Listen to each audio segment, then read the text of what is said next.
ರಾಮಾನುಜದಯಾ ಪಾತ್ರಂ ಜ್ಞಾನವೈರಾಗ್ಯಭೂಷಣಂ ಶ್ರೀಮದ್ವೆಂಕಟನಾಥಾರ್ಯಂ ವಂದೇ ವೇದಾಂತದೇಶಿಕಂ. ಹರಿ ಓಂ. ಶ್ರೀ ಪಾದುಕಾ ಸಹಸ್ರ ಪದ್ಯ 67, ಪ್ರಭಾವ ಪದ್ಧತಿ 37.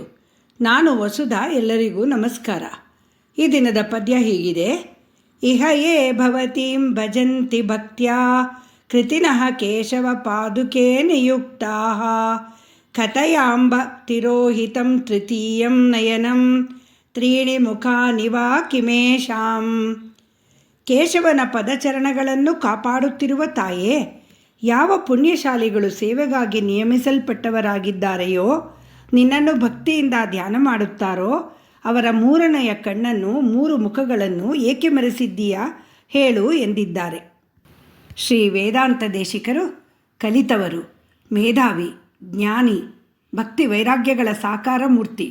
ಮೇಲಾಗಿ ಅವರ ತರ್ಕ ಪ್ರಾವೀಣ್ಯತೆಗೆ, ಕವಿತಾ ಸಾಮರ್ಥ್ಯಕ್ಕೆ ಎಣೆಯೇ ಇಲ್ಲ. ಇದೆಲ್ಲದರ ಪರ್ಮಿಟೇಷನ್ ಕಾಂಬಿನೇಷನ್ ಅವರ ಪಾದುಕಾ ಸಹಸ್ರದ 1008 ಶ್ಲೋಕಗಳು. ಕೆಲವು ಪದ್ಯಗಳು ಸರಳವಾಗಿದ್ದರೆ ಮತ್ತೆ ಕೆಲವು ಪದ್ಯಗಳು ನಿಗೂಢವಾಗಿರುತ್ತದೆ. ಅವರು ಇದನ್ನು ರಚಿಸಿ 700 ವರ್ಷಗಳೇ ಕಳೆದಿದೆ. ಅರ್ಥ ಮಾಡಿಕೊಳ್ಳುವ ಸಾಮರ್ಥ್ಯ ನಮಗೆ ಬಿಟ್ಟಿದ್ದು. ಈ ಪದ್ಯ ಸ್ವಲ್ಪ ಕ್ಲಿಷ್ಟವಾಗಿದೆ. ಅಮ್ಮ ಪಾದುಕೆಯೇ, ನಿನ್ನ ಭಕ್ತರ ಮೂರನೆಯ ಕಣ್ಣು ಮತ್ತು ಮೂರು ಮುಖಗಳು ಏಕೆ ಮರೆಯಾಗಿವೆ ಹೇಳು ಎಂದಿದ್ದಾರೆ. ಅಂಬಾ ಎಂದರೆ ತಾಯೇ ಎಂದು, ಕಥಯ ಎಂದರೆ ಹೇಳು ಎಂದು, ಕೃತಿನಃ ಎಂದರೆ ಪುಣ್ಯವಂತರು ಎಂದು, ತಿರೋಹಿತಂ ಎಂದರೆ ಮರೆಯಾಗಿರುವುದು ಎಂದು. ನಿಧಾನವಾಗಿ ಅರ್ಥ ಮಾಡಿಕೊಳ್ಳೋಣ. ಶ್ರೀ ಭಗವದ್ ರಾಮಾನುಜರ ಪರಮಾಪ್ತ ಶಿಷ್ಯರು ಕೂರೇಶರು. ಮೇಧಾವಿಗಳಾದ ಅವರು ಏಕಸಂಧಿಗ್ರಾಹಿಯಾಗಿದ್ದರು. ಅಂದರೆ ಯಾವುದನ್ನು ಅವರು ಒಂದು ಸರ್ತಿ ಕೇಳಿದರೆ ಸಾಕು, ಎಷ್ಟು ದೊಡ್ಡ ಗ್ರಂಥವಾದರೂ ಸರಿ ಮತ್ತೆ ಪುನರುಚ್ಚರಿಸಬಲ್ಲವರಾಗಿದ್ದರು. ಯಾವಾಗಲೂ ಭಗವದ್ ರಾಮಾನುಜರ ಬೆಂಗಾವಲಾಗಿ ಅವರ ಜೊತೆಯಲ್ಲೇ ಇರುತ್ತಿದ್ದರು. ಅವರ ಮಗ ಪರಾಶರ ಭಟ್ಟರು. ಇವರು ಮೇಧಾವಿಗಳು, ಜ್ಞಾನಿಗಳು. ಶ್ರೀ ವಿಷ್ಣು ಸಹಸ್ರನಾಮಕ್ಕೆ ಚಂದದ ಭಾಷ್ಯ ಬರೆದಿದ್ದಾರೆ. ಇವರು ಶ್ರೀರಂಗದಲ್ಲಿ ಶ್ರೀರಂಗನಾಥನಿಗೆ ಅರ್ಚಕರಾಗಿದ್ದರು. ದಿನವೂ ಪೂಜೆ ಮುಗಿದ ಮೇಲೆ ದೇವಸ್ಥಾನದ ಹೊರಗಡೆ ಉಪನ್ಯಾಸ ಮಾಡ್ತಿದ್ದರು. ಹಾಗೆ ಉಪನ್ಯಾಸಕ್ಕೆ ಹೋಗುವಾಗ ದೇವಸ್ಥಾನದ ಎದುರು ಜಗುಲಿಯ ಮೇಲೆ ಕುಳಿತಿರುತ್ತಿದ್ದ ಒಬ್ಬರು ವೃದ್ಧರಿಗೆ ತಿನ್ನಲು ಪ್ರಸಾದ ಕೊಟ್ಟು ಒಂದು 10 ನಿಮಿಷ ಮಾತನಾಡಿಸಿಕೊಂಡು ಹೋಗುತ್ತಿದ್ದರು. ಅವರ ಜೊತೆಯಲ್ಲಿ ಬರುತ್ತಿದ್ದ ಶಿಷ್ಯರಿಗೆ ಇದು ಇಷ್ಟವಾಗುತ್ತಿರಲಿಲ್ಲ.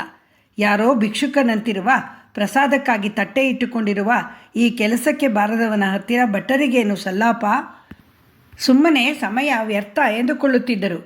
ಪರಾಶರ ಭಟ್ಟರಿಗೆ ತಮ್ಮ ಅಸಮಾಧಾನವನ್ನು ಹೇಳಿಯೂ ಇದ್ದರು. ಅದಕ್ಕೆ ಭಟ್ಟರು, ಆ ಮನುಷ್ಯ ನೋಡಲು ಹಾಗಿದ್ದಾನೆ, ಆದರೆ ಜ್ಞಾನಿ ಎಂದಿದ್ದರು. ಅವರ ಜೊತೆ ಸ್ವಲ್ಪ ಸಮಯ ಕೂತು ಬರುವುದು ನಿಲ್ಲಿಸಲಿಲ್ಲ. ಕುಚೋದ್ಯಕ್ಕಾಗಿ ಶಿಷ್ಯರು ಒಂದು ದಿನ ಆ ವ್ಯಕ್ತಿಗೆ, ಭಗವಂತ ಎಲ್ಲಿದ್ದಾನೆ ಹೇಳಿ ನೋಡೋಣ ಎಂದರು.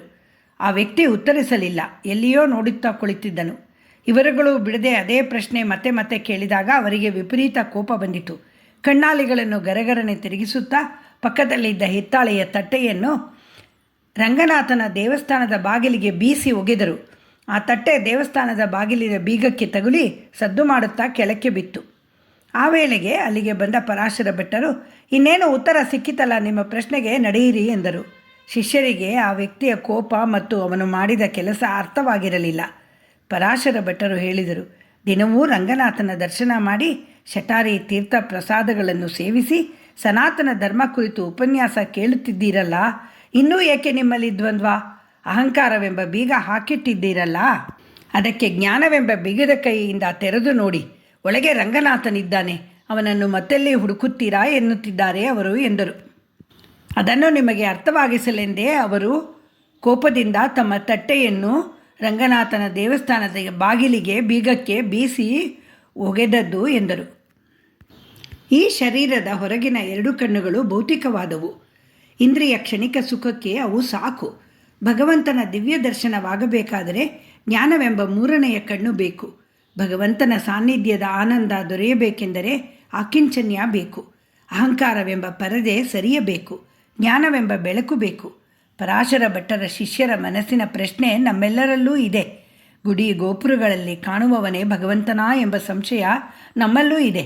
ನಮ್ಮ ಪ್ರಾರ್ಥನೆ ನೆರವೇರಿದಾಗ ಹೌದು, ಅವನು ಭಗವಂತನೇ ಇರಬೇಕು ಎಂದುಕೊಳ್ಳುತ್ತೇವೆ. ಒಂದು ವೇಳೆ ಪ್ರಾರ್ಥನೆ ನೆರವೇರದೆ ಹೋದಾಗ ಅಯ್ಯೋ ಮೋಸ ಹೋದೆವು, ಇದು ಭಗವಂತನಲ್ಲ ಎಂದುಕೊಳ್ಳುತ್ತೇವೆ. ಮತ್ತೆ ಹುಡುಕುತ್ತೇವೆ. ಭಗವಂತ ಸರ್ವವ್ಯಾಪಿ, ಜಗತ್ತಿನ ಎಲ್ಲೆಡೆ ವ್ಯಾಪಿಸಿದ್ದಾನೆ. ಹೊರಗೂ ಇದ್ದಾನೆ, ಒಳಗೂ ಇದ್ದಾನೆ. ಅವನೇ ಎಲ್ಲವೂ, ಅವನಲ್ಲೇ ಎಲ್ಲವೂ ಇದೆ ಎನ್ನುತ್ತದೆ ನಮ್ಮ ಸನಾತನ ಧರ್ಮದ ಗ್ರಂಥಗಳು, ವೇದಗಳು, ಉಪನಿಷತ್ತುಗಳು. ಅವನು ಅಣುರೇಣ ತೃಣಕಾಷ್ಟಗಳಲ್ಲಿದ್ದರೂ ಅವನ ಮುಖ್ಯ ನೆಲೆ 5. ಮೊದಲನೆಯದು ಪರ. ಅದರ ಬಗ್ಗೆ ವೇದಶಾಸ್ತ್ರ ಪುರಾಣಗಳು ಹೇಳಿರುವುದು ಓದಿದ್ದೇವೆ, ಕೇಳಿದ್ದೇವೆ. ಅದು ಬಹುದೂರ, ಕಷ್ಟ ಸಾಧ್ಯ. ಆದ್ದರಿಂದ ಎರಡನೆಯದು ಕ್ಷೀರ ಸಮುದ್ರ. ಅಲ್ಲಿ ಭಗವಂತ ಪವಡಿಸಿದ್ದಾನೆ ಎಂದು ಗೊತ್ತು, ಆದರೆ ಎಲ್ಲಿದೆ ಎಂದು ಗೊತ್ತಿಲ್ಲ. ಭಕ್ತರಿಗಾಗಿ ಭಗವಂತ ಕರುಣೆಯಿಂದ ವೈಕುಂಠ ಕ್ಷೀರ ಸಮುದ್ರಗಳಿಂದ ಇಳಿದು ಕಲಿಯುಗಕ್ಕೆ ಮುಂಚಿನ ಯುಗಗಳಲ್ಲಿ ಅವತಾರವೆತ್ತಿದ ಎನ್ನುತ್ತಾರೆ. ಅದು 3ನೆಯ ನೆಲೆ ವಿಭವ. ಆದರೆ ಆ ಕಾಲದಲ್ಲಿ ನಾವು ಇರಲಿಲ್ಲ. ಅವತಾರಗಳ ಕತೆ ಗೊತ್ತು. ಕತೆ ಎಂದ ಮೇಲೆ ಸುಳ್ಳೋ ನಿಜವೋ ಸಾಕ್ಷಿಯಲ್ಲಿದೆ. ಕೃಷ್ಣಾವತಾರದಲ್ಲಿ ತನಗೆ ಅತ್ಯಂತ ಪ್ರಿಯನಾದ ಅರ್ಜುನನಿಗೆ ನಾನೇ ಭಗವಂತ ಎಂದು ಹೇಳಿದ. ವಿಶ್ವರೂಪ ತೋರಿಸಿದರೂ ಏನೂ ಪ್ರಯೋಜನವಾಗಲಿಲ್ಲ. ಅರ್ಜುನ ವಿಶ್ವರೂಪ ನೋಡಲಾಗದೆ ಕಣ್ಣು ಮುಚ್ಚಿಕೊಂಡು ಬಿಟ್ಟ. ದಿಗ್ಭ್ರಾಂತನಾದ. ಕಡೆಗೆ ಶ್ರೀಕೃಷ್ಣ, ಹೇಳುವುದನ್ನೆಲ್ಲ ಹೇಳಿದ್ದೇನೆ, ಯೋಚಿಸು, ನಂತರ ನಿರ್ಧಾರ ತೆಗೆದುಕೋ ಎಂದು ಬಿಟ್ಟನು. ಹೋಗಲಿ ಎಂದು ಭಕ್ತಾದಿಗಳಿಗಾಗಿ ಭಗವಂತ ತನ್ನ 4ನೇ ನೆಲೆಗೆ ಇಳಿದು ಬಂದ. ಆ ನೆಲೆಯನ್ನು ಅರ್ಚ ಎನ್ನುತ್ತಾರೆ. ವಿಭವಾವತಾರ ಕಾಲದಲ್ಲಿ ಇಲ್ಲದವರಿಗೆ ಭಗವಂತನ ದರ್ಶನವಾಗಲಿ, ಭಗವದನುಭವವಾಗಲಿ ಎಂದು ಪುಣ್ಯವಂತರು ಗುಡಿಗೋಪುರಗಳನ್ನು ಕಟ್ಟಿದರು. ಹರಿಕತೆ ಉಪನ್ಯಾಸಗಳನ್ನು ಮಾಡಿದರು. ನಾಮ ಸಂಕೀರ್ತನೆಗಳನ್ನು ರಚಿಸಿದರು. ಆದರೆ ಜನರಾದರೋ ನಿಲ್ಲಲು ನೆಲೆ, ತಿನ್ನಲು ಅನ್ನ, ಬಾಯಾರಿಕೆಗೆ ನೀರು ಒದಗಿಸಿಕೊಳ್ಳುವ ಕಾಯಕದಲ್ಲಿ, ಮನಸ್ಸಿನ ಆಸೆ ಇಂದ್ರಿಯಗಳ ಸುಖವನ್ನು ಪೂರೈಸಿಕೊಳ್ಳುವ ತುಡಿತದಲ್ಲಿ ಇದೆಲ್ಲ ಕಂಡರೂ ಭಗವಂತ ಕಾಣಲಿಲ್ಲ. ಅವನಿದ್ದರೂ ಇವರಿಗೆ ಸಿಗಲಿಲ್ಲ. ಸಿಕ್ಕಿದ್ದಾನೆ ಎಂದುಕೊಂಡರೂ ಅವನು ಸಿಕ್ಕಿರಲಿಲ್ಲ.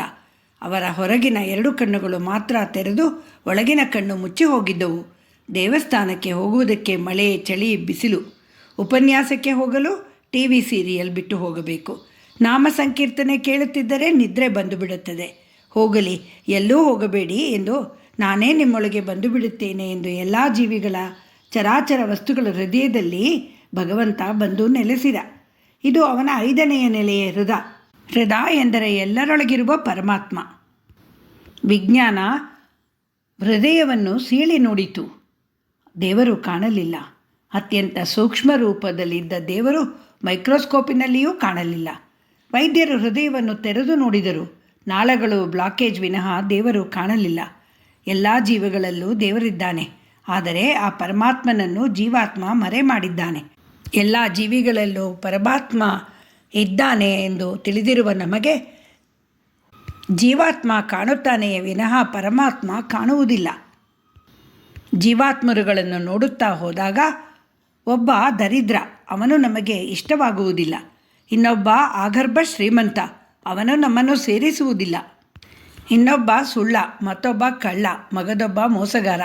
ಇಲ್ಲದೇ ಇದ್ದರೆ ಅವನು ಸ್ವಾರ್ಥಿ. ನಮಗೆ ಯಾರೂ ಇಷ್ಟವಾಗುವುದಿಲ್ಲ. ಎಲ್ಲೂ ನಮಗೆ ದೇವರು ಕಾಣುವುದಿಲ್ಲ.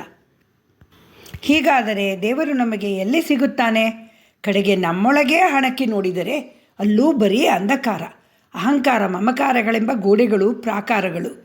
ಎಲ್ಲ ಒಡೆದು ಕಳಚಿ ದಾಟಿ ಪರಮಾತ್ಮನನ್ನು ಮುಟ್ಟಬೇಕಾದರೆ ದೀಪ ಬೇಕು. ಮೊದಲು ಒಳಗಿನ ಕತ್ತಲೆಯನ್ನು ಪರಿಹರಿಸಬೇಕು. ಕುರುಡನಿಗೆ ದೀಪ ಇದ್ದರೂ ಏನು ಪ್ರಯೋಜನ? ಆ ದೀಪವನ್ನು ಉಪಯೋಗಿಸಿಕೊಳ್ಳಲು ಕಣ್ಣು ಬೇಕು. ಶುದ್ಧ ಸತ್ವನನ್ನು ಸಾಕ್ಷಾತ್ಕಾರ ಮಾಡಿಕೊಳ್ಳಲು ಈ ಕಣ್ಣುಗಳು ಸಾಲದು. ಜ್ಞಾನವೆಂಬ 3ನೇ ಕಣ್ಣು ಬೇಕೇ ಬೇಕು. ಈ ಪದ್ಯದಲ್ಲಿ ವೇದಾಂತ ದೇಶಿಕರು, ನಿನಗೆ ತಲೆಬಾಗುವ ಪುಣ್ಯಶಾಲಿಗಳಿಗೂ 3ನೇ ಕಣ್ಣು ಮರೆಯಾಗಿದೆ, ಏಕೆ ಹೇಳಮ್ಮ ಎಂದಿದ್ದಾರೆ. 4 ಮುಖಗಳಿಂದಲೂ ಚತುರ್ಮುಖ ಬ್ರಹ್ಮ ವೇದ ಪಠಿಸುತ್ತಿದ್ದಾನೆ. ಆ ವೇದಗಳ ಅಂತರಾತ್ಮ ಭಗವಂತ. ಆ 3 ಮುಖಗಳು ಮರೆಯಾದರೆ ಈ ಒಂದು ಮುಖದಿಂದ ಭಗವಂತನನ್ನು ಅರಿಯುವುದು ಹೇಗೆ? ಒಟ್ಟಿನಲ್ಲಿ ಭಗವಂತನ ಜ್ಞಾನ ಪಡೆಯಲು, ಅನುಭವ ಪಡೆಯಲು ಪರಮ ವೈಷ್ಣವನಾದ ಶಿವನಂತೆ ಜ್ಞಾನದ 3ನೇ ಕಣ್ಣಿನ ಅವಶ್ಯಕತೆ ಇದೆ.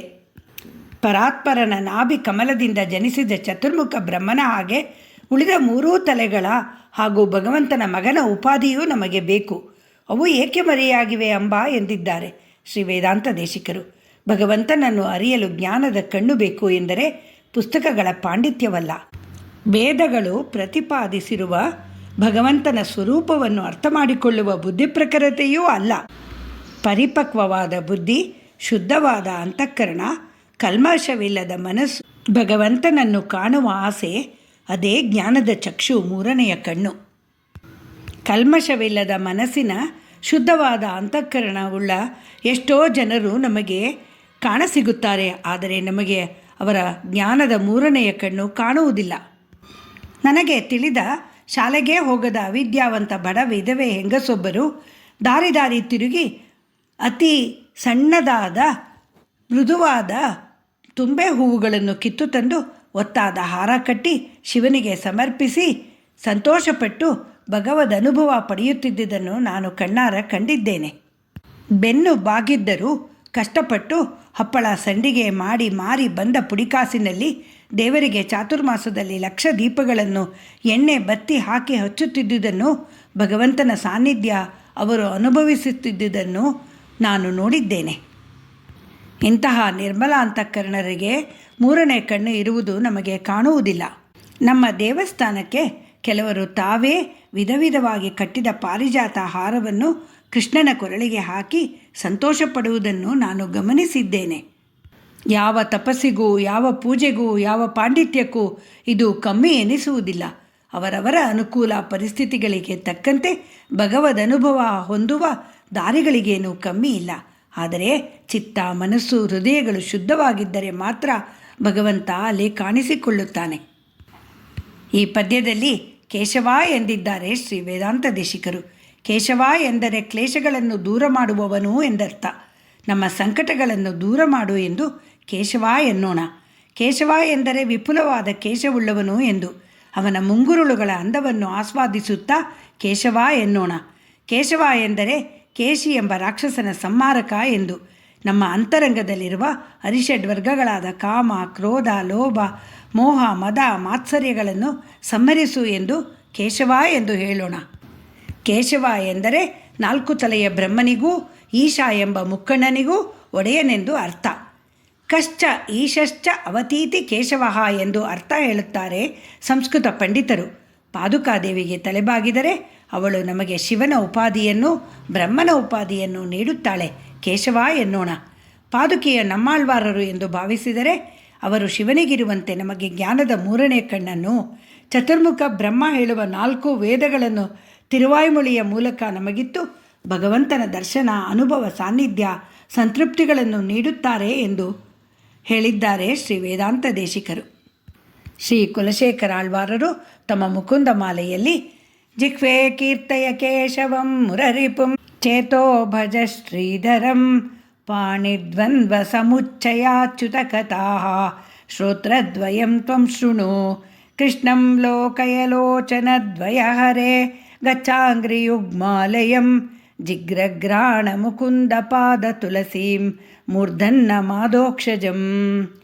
ನಾಲಿಗೆಯೇ ಕೇಶವನನ್ನು ಕೀರ್ತಿಸು, ಮನಸ್ಸೇ ಮುರರಿಪುವನ್ನು ಭಜಿಸು, 2 ಕೈಗಳೇ ಶ್ರೀಧರನನ್ನು ಅರ್ಚಿಸು, 2 ಕಿವಿಯೇ ಅಚ್ಯುತನ ಕಥೆಯನ್ನು ನೀ ಕೇಳು, 2 ಕಣ್ಣೇ ಶ್ರೀಕೃಷ್ಣನನ್ನು ಕಾಣು, 2 ಕಾಲೇ ಹರಿಯ ಆಲಯಕ್ಕೆ ನೀ ಹೋಗು, ಮೂಗೇ ಮುಕುಂದನ ಪಾದ ತುಳಸಿಯನ್ನು ಆಘ್ರಾಣಿಸು, ತಲೆಯೇ ಅಧೋಕ್ಷಜನಿಗೆ ನಮಸ್ಕರಿಸು ಎಂದಿದ್ದಾರೆ ಕುಲಶೇಖರ ಆಳ್ವಾರರು. ಶ್ರೀ ರಂಗಮಣಿ ಪಾದುಕಾಭ್ಯಾಂ ನಮಃ. ಶ್ರೀ ನಿಗಮಾಂತ ಮಹಾದೇಶಿಕಾಯ ನಮಃ.